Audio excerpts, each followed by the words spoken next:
नमोस्तु महाराज जी। महाराज साहब, मेरे पास एक सवाल है।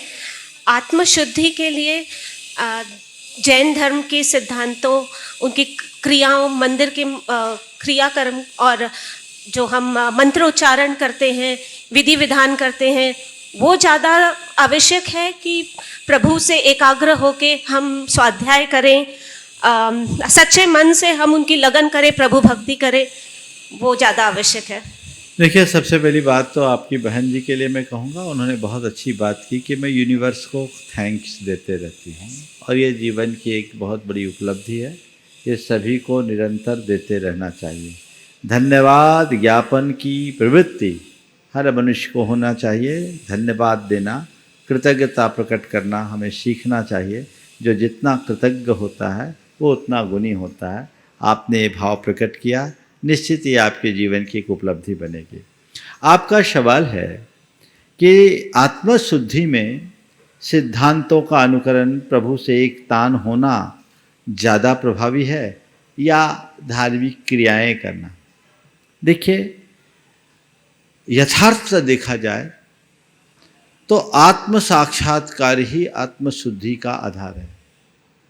आत्मा का आत्मा के साथ सीधा संवाद, आत्मा का आत्मा से केंद्रीकरण, लेकिन यह बहुत कठिन है क्योंकि हमारे संस्कार जन्मांतरों से ऐसे बने हुए हैं कि हमारा चित्त बट जाता है, टिक नहीं पाता।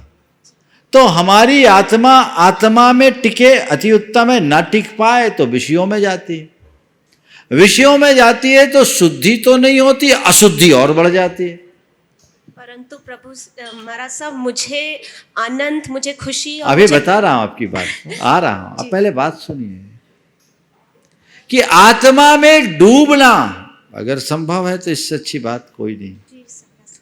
पर हर व्यक्ति को, एक साधारण व्यक्ति को अपने अंतर्मन को टटोल कर देखना चाहिए कि वो आत्मा में डूबता है या विषयों में डूबता है।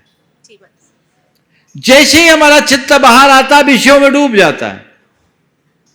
तो मेरा चित्त विषयों में न डूबे, मेरा मन पाप में न रमे, तो उसके लिए मुझे चाहिए कुछ श्रेष्ठ आलम्बन लूं, प्रभु की भक्ति करूं, पूजा करूं, पाठ करूं, जाप करूं, विधान करूं। ये मन को रमाने के साधन है।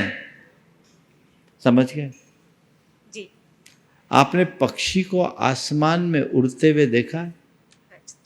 पक्षी कैसे उड़ते हैं? उसकी माँ सिखाती है उसे उड़ना। उड़ते माँ सिखाए कोई सिखाए? उड़ते किसके बल पर है? पंखों पर। पंखों के बल पर है।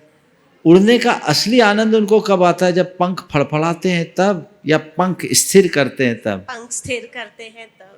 अब मैं आपसे पूछता हूं, क्या पक्षी पंख स्थिर करके स्थायी रूप से आसमान में रह सकता है? नहीं सर। क्या करता है? थोड़ी देर बाद फिर वो अशांत हो जाता है, उसको मन करता है कि वो रेस्ट करे।